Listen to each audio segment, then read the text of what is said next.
Okay, Renata. So you were a student athlete here at Lake Sumter. So can you talk a little bit about what that transition was like, specifically as an athlete? I know you didn't end up playing in your sport at USF, but can you still talk about what were some of the differences with that transfer transition like as an athlete? Absolutely, yeah. So I think the only comment that I would have, the biggest difference between transferring as an athlete and a non-athlete would be registering for classes.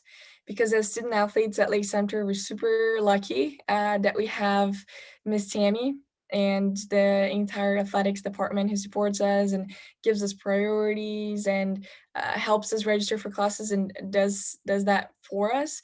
That for me, when I first transferred and I first had to register for classes, it was at the very end of orientation, and I had no clue what to do. I had no idea what other students were doing, which classes, or so that was one of the biggest differences. And I think the way to adjust would be talking to those career advisors and people who are available to help you either as an athlete or even if you don't play in the university level or in the next level. It's very helpful to reach out to them and just be honest. Hey, I didn't register for classes and I just like to do this right. So how can we do that? And I found that I found my way. I was able to figure it out after the first semester, but it would have been helpful to know that up front and have kind of an overview of what the process looked like. Now I know that you went into business, and I've heard you talk about some of those skills that you feel like being a student athlete gave you. So can you talk about those skills so that our student athletes can also hear what are some of those strengths that come out of being a student athlete? Yes, yes. So the biggest one is persistence. That is huge, right? You can't give up. It's also interesting because now that I'm working as a uniform sales rep at Centos Corporation, a lot of the times that we're doing trainings, they'll give us examples from sports. So they give us examples like you can't stop on the second try or the third try, right? You have to keep going, and a lot of that I learned being an athlete. I also see another skill that we take for granted, that is talking to your team, right? There's a lot of different people in your team and a lot of different personalities. And a lot of times those personalities can kind of butt heads into each other. I don't know a better way to say it, but when that happens, you have to figure out a solution, and you're gonna have to do that in whenever you're working on projects or when you're in a professional setting. There's many different people that like to be talked to different ways. I like to be very direct and straight to the point. So when I'm talking to my boss, for example, he knows that. So he would just tell me, Renata, I need you to do this. He is not gonna build rapport and start, so I think that's something that we learn because we are around so many different people, and that's something that we take for granted. So your communication skills for sure. And then number three is working as a team, right? In volleyball, you may die and dive on the floor and to get a ball up, and then your teammate throws it on the net, right? And that is kind of frustrating, and that happens all the time, and that happens with many different settings as well. So getting that knowledge that hey, it doesn't matter, let's get the next one, and working together even if it's not your fault, and kind of taking it in as a team, that is one of the biggest things that people need to learn in the job setting, and also when you're working in teams and trying to be successful in the university level. Now, was there something that impacted your decision to not move forward and play, or just did it just not work out? Or can you talk about what that was like in terms of, because I don't know your Yeah. story all, No, but not all athletes go on to play, even though they may desire to. So I don't know if that was a conscious decision or if that was something you had to adjust because things were not working out. But if could you talk about that a little bit too? Yeah, no, that's an easy answer. I didn't want to. I didn't want to continue playing volleyball. Isn't the dream for me. I have always wanted to go into academics, and I felt like volleyball was something that I really liked and really enjoyed, and it taught me a lot. And it was mostly a tool to get me through school.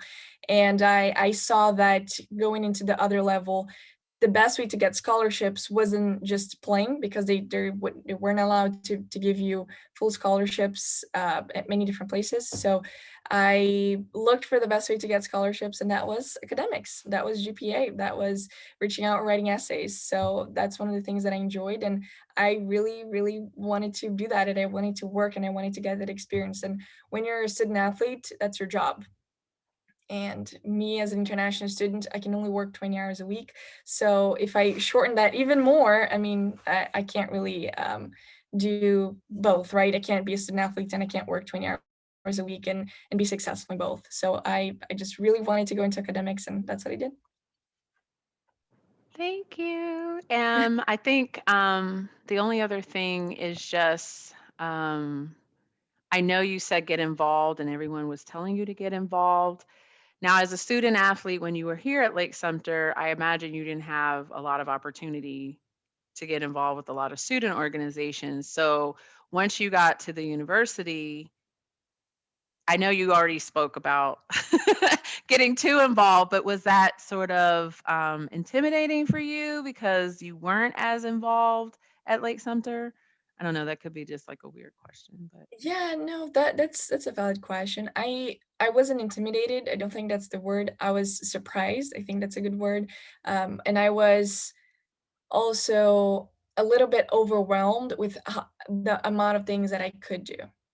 So it was eye-opening, and it changed my perspective on getting involved in organizations at universities and everything that there's a possibility to do. So no, it was just a really cool experience to open my eyes and see that there's a lot more to do and get involved with. So kudos to you for being here, and also um, just for participating and answering questions in the chat. I would love for this to be interactive too. So if you have any questions or if you want to interrupt me at any time, please feel free to do that. So I want to tell you a little bit about my experience in three different parts: before, during, and after. So that's before, when I was still a student at Lake Sumter, trying to figure out the application process, from the moment that I got accepted into the university, and then trying to figure out the move to USF. And then also during the process, so when I first got accepted, and then doing the orientation and um, the classes and career services, and figuring out my schedule and what classes to sign up for, and then after. So which classes I had to select, or how the classes were, how different they were from Lake Sumter, and then also the ways that I got involved and what I did after my time at USF, all the way to now where I am. I just graduated from USF last year in May with a bachelor's in global business and marketing. And I'm currently a uniform sales rep at Cintas Corporation. And most of you have not heard of it because it's a B2B company. So we advertise to businesses, not customers. But it's a Fortune 500 company, and we are in the area of uniforms, facility services, fire, and first aid. So many different areas, but I only cover the facility services and uniforms. So let's talk about the before. So when I was still a student, I was hearing that many, many times. You have to apply ahead, you have to do everything early, apply and get your name out there. And I didn't really understand why. Because I think if I had understood exactly why, I would have started earlier. And the why behind it is you have to send them a lot of documents, and those documents take a long time to process. So as an international student, for example, international students are a whole different story, because you have to get all of your legal stuff right. But just to give you an example, so we have to prove that we have a certain amount of money to go into that school, because that has to show in the I-20 form that we give the government when we come in the country. So to get a statement takes a long time. If you don't have that bank statement, If you don't have that amount of money, you need to have a sponsor. So like I didn't, right? I was looking for scholarships. I didn't have money. I was paying, I was trying to work my way to go to college. I was like pulling weeds, cleaning houses in the summer right before going to school to try to fundraise everything. Not fundraise, but work and get that money. But I didn't know that it was going to take that long. I didn't know that transcripts took a while to process either. And before we did everything online, we were trying to send everything through mail. So that was something that took longer. And fortunately, I was able to get everything done. But that is something that I would like to advise you to do, or just a suggestion. Check out what documents you need to send them. And everybody, all of your advisors are going to have those answers, and also the admissions office at the school that you're going to is going to have those answers. So look for those documents at first and just create a list. What are the things that I need to submit? I'm doing that right now with grad school, and the process has been much better because I just asked them for a list and they send me the list and I know exactly what I have to do. So that's an idea there. And the other thing is, there are schools that you're going into that are super competitive. It's hard to get in. So what other ways can you navigate the admissions process to get your name out there and to get them to recognize you? So one of the suggestions, I know that they mentioned LinkedIn, but think about LinkedIn as another way to get around admissions, not just the job search process and not just as a student or to get research, but to get admitted, to reach out to those people. And sometimes it's not really the admissions office that's going to have all the answers. Think about this. If you were a professor and you have a student reaching out to you, a student from a totally different university or college reaching out to you and saying, oh my gosh, I read a little bit of a research and I thought it was awesome. And I would love to help you with that research. And I'm applying to become a student at your university. Do you mind having a quick call, 10 to 15 minutes? I can send your calendar invite and we can take it from there, and just hearing about you. That professor is going to be so impressed that they're going to send you, they're going to send, not you, they're going to send the admissions office or whoever's in charge of admitting students a note, right? They're going to say, wow, look at this student. They're trying to reach out to me first, and just complimenting my work. That's something that is different. Not everybody does that. So that's not really the traditional way. And you can do that with not just professors, but you can also do them with advisors and people that are in charge of the school. I know that there's a lot of different departments in universities, right? It's a much bigger scenario. So reaching out to those people, that was also helpful. So to me, that's what I found with jobs and finding interviews, right? You don't really have to just apply and wait until they call you for the interview. Try to get an interview first. So I would suggest doing that in the academic process as well. Next thing is scholarships. Everybody wants scholarships, right? Who doesn't? So when I first applied, I looked at the scholarships that were available, and there was one scholarship that I qualified for. That was the PTK scholarship, because I was a part of PTK, Phi Theta Kappa, the honor society at Lake Sumter. And I looked at that scholarship, but the deadline had passed. It was like 3 months after the deadline. And I'm like, dang it, like I'm not gonna apply. Now I lost all this money and I was eligible for it. So I was like, you know what? The worst that's gonna happen is I'm gonna get a no. So I applied 3 months after the deadline and I still got it.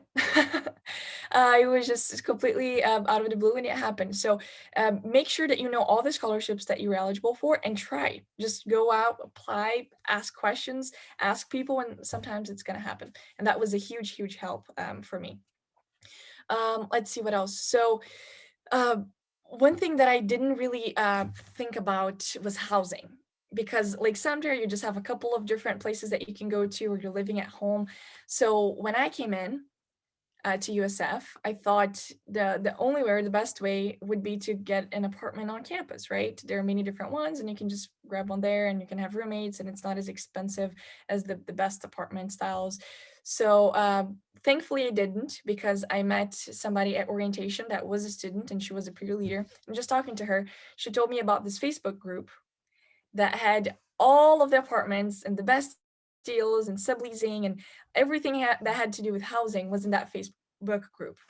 So I joined them that day, and I met many different people that were subleasing their apartments, and I was gonna pay double what I ended up paying with them if I had lived on campus. So maybe before going in, you don't even have to join a Facebook group, but just go around campus and look for different places and ask people, because they're going to tell you, they're going to know, oh, this is the party place, or this is the place where they allow pets, or just different scenarios like that. So that was something that I did last minute, and I wish I had done it a little bit earlier. So as soon as you get accepted, maybe just go around campus and find out information about housing. So now transitioning to the during process. So many of you, I don't know if it was many, I saw one of the comments said that you're unsure of what you are gonna do. So I was unsure as well. I had no clue. I thought it was gonna be law at first when I went to Lake Sumter, that I wanted to go to law school. And then when I went to, when I took a little bit of the business classes there, economics, those classes were so awesome that I just wanted to go into business. And then I was like, yeah, I'm just gonna do business. It's such a awesome major. You can do whatever you want. So when I was doing business, my first semester there, I met so many other people, many different other majors, that I decided to change my major. So I did all that, right? I didn't know, I didn't have it figured out. I changed my major, and everything was okay. At the end of the day, everything is going to work out. But what I wish I had done was talk to career services beforehand. So as soon as I know that I got accepted, I would schedule an appointment with your career advisor, and also people that are in charge of connecting you to recruiters and people that come looking for students. So I talked to somebody who had a title as a coach. So they were like a wellness coach and a person that just helped you during your journey at USF, and she was incredible. And I don't think I could have done a good job in college if it wasn't for her help. So reaching out to those people and finding out what majors, and doing that search process too, because you are only going to know when you first start getting a little bit of experience with that subject. You don't know that you don't want it or that you do want it until then. Of course, there's a lot of things that you can do beforehand, but if you can get your hands-on experience a little bit, I know that it's going to be a good thing for you. So they can tell you, hey, what about this questionnaire? Fill this out. See what kind of answer returns from it, and that can give you a little bit of a segue into knowing which field you want to go into. So reach out to career services. Um, I also heard that once you get accepted and you start, you need to get involved. And I heard that from many different areas. I heard that from advisors to the dean of the College of Business to everybody that was trying to help us with this smooth transition from transferring. And they said, get involved. I'm like, okay, awesome. I'm going to get involved, and I'm going to be a part of all of these all of these organizations and projects. And guess what? It didn't work, because I was trying to be a part of everything, but there's only so many hours in a day, right? So I didn't really understand that you needed to be involved with quality, not as much as quantity. So I would take, if I were you, I would take 1 or 2 months when you first start. They have all of these different fairs, like similar to career fairs, but they're more for organizations that exist on campus, and you're going to see everything from the boat club to the bike club to professional organizations to Greek society. But I would also Greek life. I would also say uh, get a little bit of time to get involved with those and learn about them and what they do, and go to a couple of meetings so you can learn and see what they're about and see what you'd be interested in. But then just make up your mind, choose a couple of organizations that you know are going to help you, and try to become a leader in those, because you don't really have a lot of time. You have 2 years, right? 2, 3 years at max. So go out and become a leader, try to get involved, and because that experience is going to help you with your resume. It's going to help you get internships, and it's going to help you with the job search, because the reason that we go to college is to get jobs and get a good placement in the workforce. So that is something that I would have done differently as well. And then my last comment is that internships are huge, and you, as they mentioned before, networking with the professors and everybody that is in your college is going to help you get those internships. But when you first start, take a little bit of time to maybe just 1 hour a week or maybe 2 hours a week, look for some internships because you're going to need those for some classes sometimes for academic requirements or just to get your foot in the door to getting a job, because everybody's going to ask you, hey, what experience do you have? When I first started this job at Centas, they usually hire people that have 2 to 4 years of experience. And I didn't have any experience. So the way that I was able to get it was through the professional sales club at USF. And through that experience or through those connections, I was able to network and come in for an interview and I got the position. So those are the main things that I can think of coming from all of those perspectives, but I would love to know which questions you have or if there's anything that you'd like to add to it. Well, Renata, can you talk about any differences you notice with class size or just even expectations of faculty in terms of maybe homework or exams? Was there much difference and how did you deal with that? For sure, yes. So classes are much larger at first, and then not as much in your senior year. So in my junior year, one of my classes was principles of marketing. There were 400 people in the same class, and uh, it was very difficult to get a hold of the professor because each class was assigned a TA, and your teaching assistant, your TA, was the person that you had to go to for any questions. So that was an adjustment coming from small classes to large classes, but y'all know that, right? So the one thing that I did to kind of minimize that effect or that change or to adjust, I made it a point to every semester meet the professor. Didn't matter if it was week 10.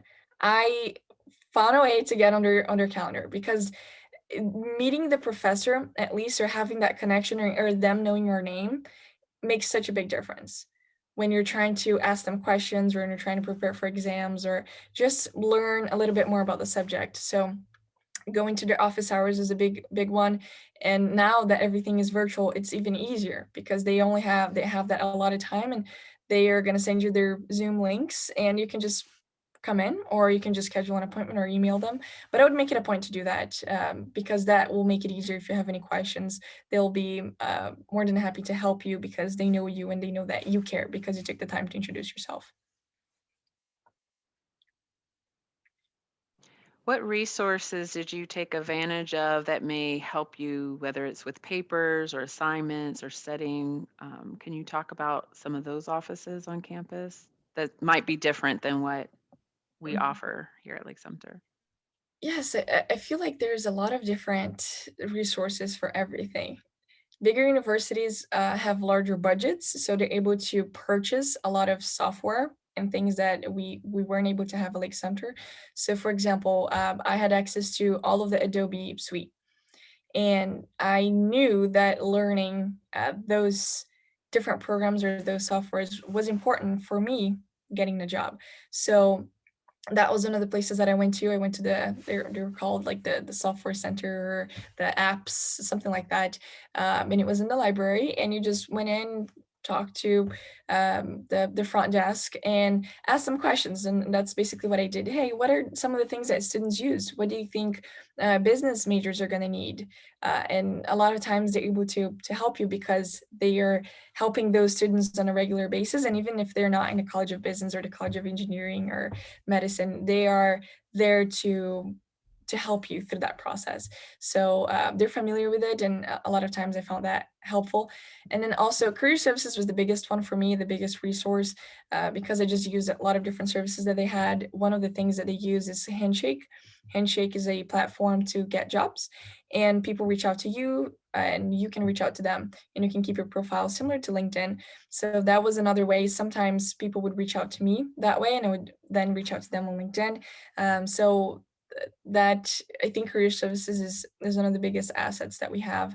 In terms of getting ready for assignments and tests and all that, and submitting those, I thought it was really helpful to go to this center of the major. So there's the writing center or the math center, or I know like Sumter had some of that too. So coming to a writing center before submitting a paper, not of course the night before the day is it's due, but finding people there that you know, that you meet, and that you trust, that can help you. And I have made such a good friend from the writing center that I could just we texted back and forth if I had a question, or if I could if I was applying for an award, for example, and I wanted to get a letter of recommendation from this person, and I would ask her, hey, what email would you think, what style would you think that I should send to this person, and she'd just answer me. So I felt like that helped me with navigating the job search process as much as submitting assignments, and getting a second eye to review my assignments.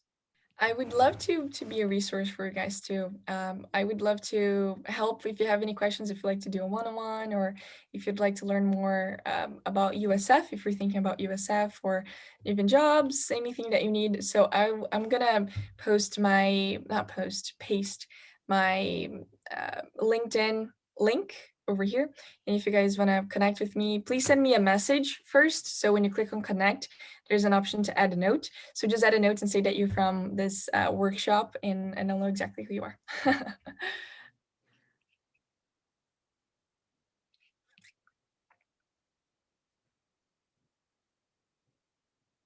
Bethany, were you going to say something? Yeah, I was gonna just see if any students had any questions first. I guess my question is there anything that really surprised you with your transition to USF? Was there anything that kind of really took you back a couple steps? I think the getting involved part of it. Getting involved, everybody said get involved, get involved, get involved. There was this one workshop when I first started, when I first transferred, there was this workshop for transfer students, and it was mandatory. So they made, I think, 5 different sessions, and you just had to figure out which one was a fit in your schedule the best. But they all said that get involved, and I was like, okay, get involved. So I was a little surprised with how much there was to do and how many opportunities there were.